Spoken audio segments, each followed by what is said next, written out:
All right, let's turn our attention to other stories now. Import and export activities at one of Africa's biggest seaports is now being slowed down due to infrastructure problems.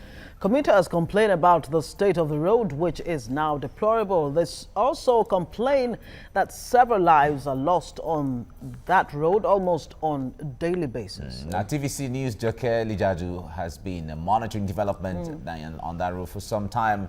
She joins us live from Apapa now. Joke, it's good to have you join us now. Can you give us a background? How bad is the road linking the seaport right now? Well, not much has changed here. The roads are still in a very bad state. It's really a sorry sight here, considering the fact that where I am right now, which is Coconut Bus Stop, it's an entry point into Tinkan, into Apapa. One side, it's a dual carriageway, but obviously one side is already blocked. You have tankers, articulated vehicles parked right on the road. So motorists have to, take one way through the another carriage, of that road. It's really a pretty awful sight here, and the roads are terrible. Earlier, I came here and felt the pulse of the people. I spoke to motorists, I spoke to commuters, I spoke to tanker drivers who lamented the poor state and the deplorable condition of the road. I think we should take a look at that package. Welcome to Apapa, home of Nigeria's premium seaport, the Apapa port. It is unarguably Nigeria's busiest and largest seaport, with a huge percentage of the country's import and export activities carried out here. Trucks and articulated vehicles are a regular sight here, carrying fuel from the tank farms and loading goods from the port. Yet the state of infrastructure here is deplorable, as access roads into Apapa are nothing to write home about. When it rains, it becomes a death trap. Trailers, tankers with full load do fall here, and sometimes it kills people. This road is terrible. It destroys our vehicles. From mile 2 to this place, vehicles always turn over. Last week, a container fell over and killed 2 motorcyclists. It's even better now because we filled it. Motorists on Apapa Road say the road is a death trap, with at least one life being lost every day when a container-laden trailer falls off the road. Not to mention the amount of time wasted in the unending and avoidable traffic gridlocks. People die on this road every day. Road customs, MPA, clearing agents. We have lost a lot of people on this road. Once you descend from the bridge of Coconut down to the Liverpool Bridge, it's a terror road. Money is lost, life is lost by the day. Not only this side, both sides of the road. It should take 30 minutes to go out from the port. But due to the bad road, it takes time. Even 3 days, we are still there. After we have loaded the container from the terminal, to come out is a problem because the road is congested because of the bad road. The importer will go abroad and bring container, import a container, and tell the agent to pass the container for him. Now they give a truck to carry the container go. And when you get on his way going, there is a bad road, and within that bad road, when the driver was trying to at least to make a solution to it, the container will fall down. When the container fell down, the importer will lose, the agent will lose, the owner of the vehicle will lose, the driver will lose, and all these things is making many transporters, many owners turn them to nothing. Many importers turn them to nothing. Many agents have run away because of this bad road. Tragically, years of poor infrastructure maintenance is evident here. Commuters, motorists, and those whose businesses are centered around the Apapa port say it's a shame that the road leading to Nigeria's biggest seaport is in such a deplorable state. But beyond that, business owners are concerned that they may soon be forced out of business. Yemisi is a truck owner. Her lamentations are numerous. The bad roads have changed her fortune. For her, the liabilities borne by truck owners due to the bad roads can almost reduce them to paupers. The vehicle takes a lot of money. Before I have more than 12 vehicles, but now I cannot be able to maintain 2 because of the road. Many are falling. When the vehicle fall, it will get spoiled.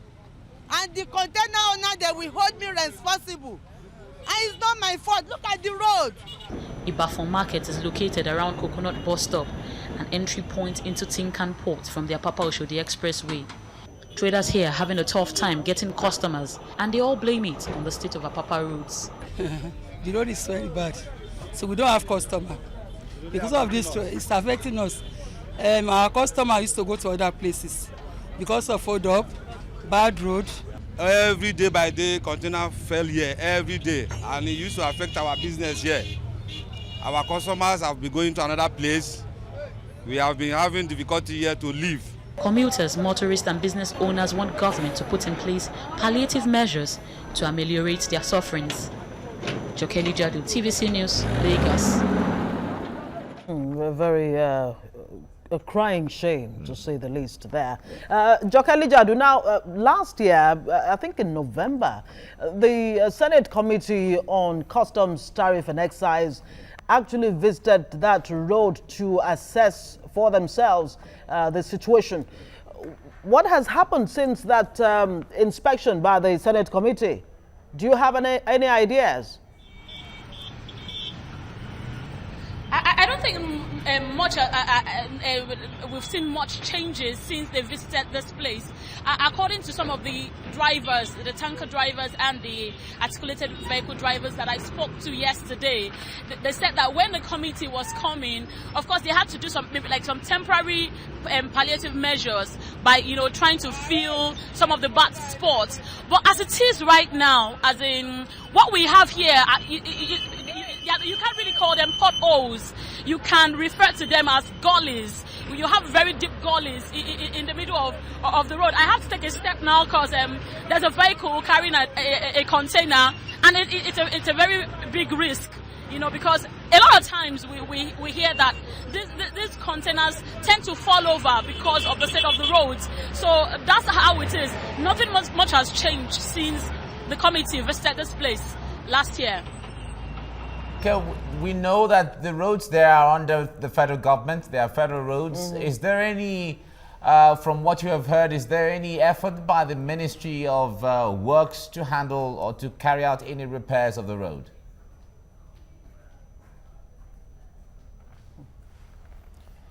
Joker, can you hear me? Right. Of course, it would be understandable that Joker cannot hear us. She's trying to get to safety, like she said moments ago. She needed to move away from that point where she was reporting so that this articulated vehicle, of course, carrying containers and all of that can actually go through. Imagine how precarious really it is for one of the concerns there, the heavy vehicles to go through that road. Vehicles can't move on there, and then there's the risk of armed robbers sometimes. Oh yes. When, especially at nights, and then the traffic in the mornings, when it is the rush hour period in the mornings and then in the evening. And of course, we've heard some companies actually try to, put monies together to fix the roads, but allegations that Lagos state government and the federal government actually stopped them from carrying out any repair works. That's still out there. We don't know how true that is, but if really it's true, then it just, it makes you want to wonder, how is it possible? Yeah, but besides that, apart from Apapa area now, there are lots of places where people and individuals come together to pool monies together to construct or to build their roads. A lot. Yeah, but in this case in Apapa, there has been Lagos state government versus the federal government in some instances as to, okay, we want to put this together and then you pay us back later on, as the case may be. And the road users, of course, the businesses there have to suffer. Now, that particular end of Apapa Road stretches all the way to ECOWAS. If you go through Cotonou, Cote d'Ivoire, you can imagine what their own side of the road looks like. It's 8 lanes, smooth all the way. You could actually, just... So if you're traveling through the West African coast and then you get from Benin Republic, in fact, from Ghana, to Togo to Benin Republic is always smooth, and then when you get into when Nigeria, you get to the end of it, of course, the Nigeria end of it, it's a different ball game entirely. And of course, Apapa should be the heartbeat of corporate Nigeria, and it's in that state. Does it say anything about how important, or the importance we attach to businesses, not just businesses? We've been talking about infrastructure generally. Exactly, infrastructure generally. Because these are the foundation for a booming economy. We just, you remember, since last year, we've been talking about, or several months ago, we've been talking about the Abuja International Airport runway that is overdue for repairs. 15 years overdue. You know, so that's just an example. That is one. And it cost government about 10 billion naira and still counting. Exactly. And that's just conservative figure. And then it usually will cost more when you don't repair on time, because the damage would have affected other things. It's the same thing with Apapa now, because if they have to carry out repairs on Apapa Road now, it's going to cost more than it was supposed to when they... Absolutely, and you wonder exactly where do you even start from to repair a road like this?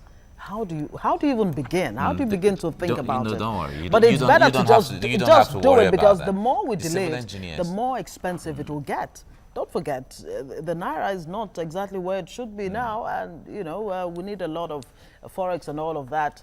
It's just all about the will of government. It's a sorry situation. If they want to fix it and they allocate monies to fix it, they can fix it. The civil engineers who should put things together know where to start from. That's why I was saying, don't worry about that. Just as far as the government has the will to do it, and that's funds the question. are allocated. Does government have the will to do it? Of course, we hear that Dangote, the richest man in Africa, his company put in some 1 billion naira to actually fix portions of that road. How far did that go? It's obvious. It's like less than a drop in the ocean. All right, let's go on a break now, and we come back to go ahead. Okay, I think we still have signals from Joke there. Okay, good. Yeah. Joke is still there.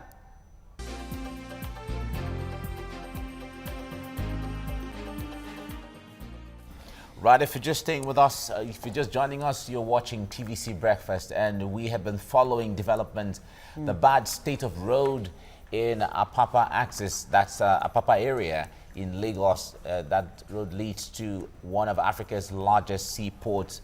And we have our correspondent, Joke Lijadu, standing there and giving us updates as to what is going on there right now. Joke, it's good to have you back. Now, can you give us what's the state of traffic there right now?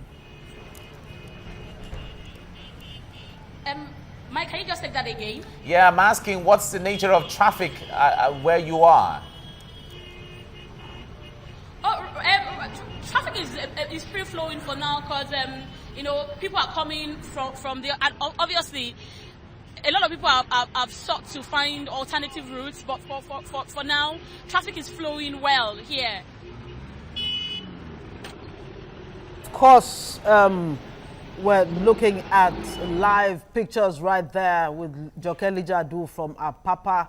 Apapa, of course, is the heartbeat of corporate Nigeria. There is no good or product that comes into the country without going through Apapa. So we're all stakeholders one way or another. But unfortunately, the state of that road leaves a lot to be desired. At the top of 8 o'clock, Joke Lijadu, you know what, just stay with us. We'll come back to you right after the news update. It's time to do that. Now, you have spoken to residents. What are some of the concerns of people living around the area where they have to listen to cars pass every day and honking and all of that, and all things that go around where the portion is bad?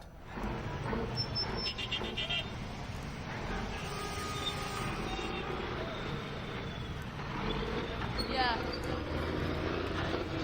Okay, and I think to give you a good feel of what commuters here go through every day, I'd like to talk to a few of them who will give you an idea what the situation here is like. Let me ask you, what do you think of the road now? The road is too bad, so I think the government needs to do something about the road, because it's very dangerous for no passenger. And we're going to work, we used to stay very late. All right, thank you. I would like to talk to some tanker drivers who are here. Let me ask you what you think about the road. What do you think about the road, the state of the roads here? Well, the road is very bad and it's affecting everybody. There are so many containers falling around the road. Tankers are falling. It's causing so many damages. And they need an urgent attention. You can see there's no way to move trucks, there's no way to move tankers. Even that driver, no one can move here. You can see it yourself. It needs an urgent attention because nobody can be able to make use of this place. It's very bad. All right. Let me talk to a car just got stuck here. I think I would like to get the opinion. Oh, it's moving now. Let me try and get to. Yeah, there's a bus driver just across there. Can you? Okay, I'll take my time here.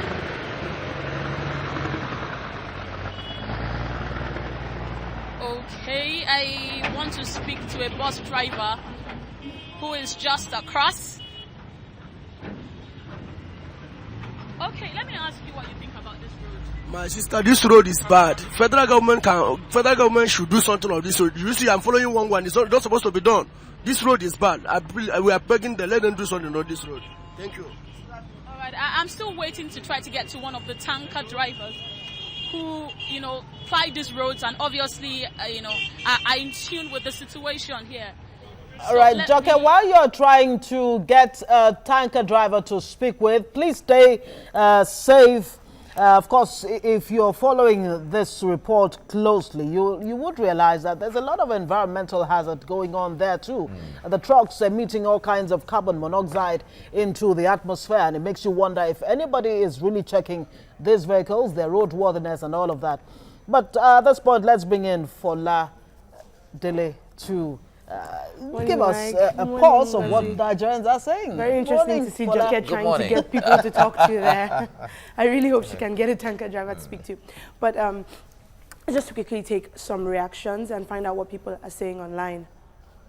Okay, I think my tweets. I think your wall is. My wall is. My wall is playing He's still trying to get its head together. Yes, but but looking at the reactions online, people seem to be saying similar things to what people are saying out there. Where Joke is, the federal government has to do something. This is a major road for business. This is, the port. I mean, this is a big deal, and it does take you back to last week. Mike, you weren't here, but it does take you back to last week, Ngozi, when you, myself, and Busalami were speaking about how people were saying online that the government, when it wants to do something, it really does do something. They can do it. And I mean, it took them less than the time they set out to work on the Abuja airport runway. And so people were saying, when it concerns the elites, you people get to work. So why aren't you doing something about roads that people are on? You saw the passion, you saw the time, the allocation, and all of that to upgrading the Kaduna International Airport. Exactly. That's what people are talking about. Yeah. So because if you can do that, then whatever you want, you can fix anything you want to fix. If you put your mind to it. If you put your mind to it, like they say. And these are live visuals from the Apapa area where Jokeli Jadu is around there right now, but you can see that vehicle trying to moving, and it's just chaotic. It's just chaotic. Let's get to Joke now. Joke is trying to speak with people there. Joke is all yours. Let's get to get some feel from where you are, or from the people. Well, obviously, it's not just about commuters. The poor state of the roads is obviously affecting business owners. I have a trader with me who will tell you what his experience. Let me ask you what you think about the roads and how it has affected you. No, honestly, it affects me very, very badly because there is no way for me to go for my business. Every morning, even sometimes we spend here 2 days going nowhere because the road now, the truck, they are coming here and there, and the private car, we are using one lane, and the road is bad. You see, nowhere to pass. Like yesterday, I couldn't make it. Before I'm here over 3 hours, 3 to 4 hours before getting to where I'm doing my business. You see, it's affecting many Nigerians. So let government do something about this, please. We are begging the government, let them do something about it, for them to help us. Especially most of us, even those who cannot provide vehicle for themselves, some of us we are using public transport. We spend in public vehicle for more than 2 hours. It's unfair. All right, as it is now, there's already a log jam here, as in obviously caused by the state of the road, and obviously people are still lamenting about the deplorable condition. All right, Joke, thank you very much for the updates on the road there. Let's get back to Foladili now. I guess your tweets seem to be all right now. So we're about to find out if I was lying about what people are saying online. Let's get to here. Okay, Uzomaka Emezeru says, your heart should also go to the state of the Tin Can Apapa Road that generates second highest revenue for Nigeria. Wow. Uche Okeke says, it's a shame Oshodi Apapa Road, Tin Can Port, in bracket, a sector that brings in more revenue to the federal government of Nigeria. What a country. GOU tweet says, this is a road leading to Nimasa in the core import zone of Nigeria in Apapa. How do we explain this to potential investors? Big question. Femi Oshikoya says, this is Oshodi Apapa Tin Can Port Road, a road that generates huge income for the federal government. We need to fix this. God bless Nigeria. Amen. Say a big amen to that. Yes. David Timitokwe, last one here, says Apapa Port is still the busiest in Nigeria. The road is vital. Businesses will reopen once structures are in place again. Yes, Fola, thank you so much. Thank you so much. It really defies all logic to understand how a place that generates so much revenue for the country is in that state. Thank you. Thank you, Fola. Thank you so much. Let's go on a break, and then we come back to go into some business stories with Tolu. Stay with us.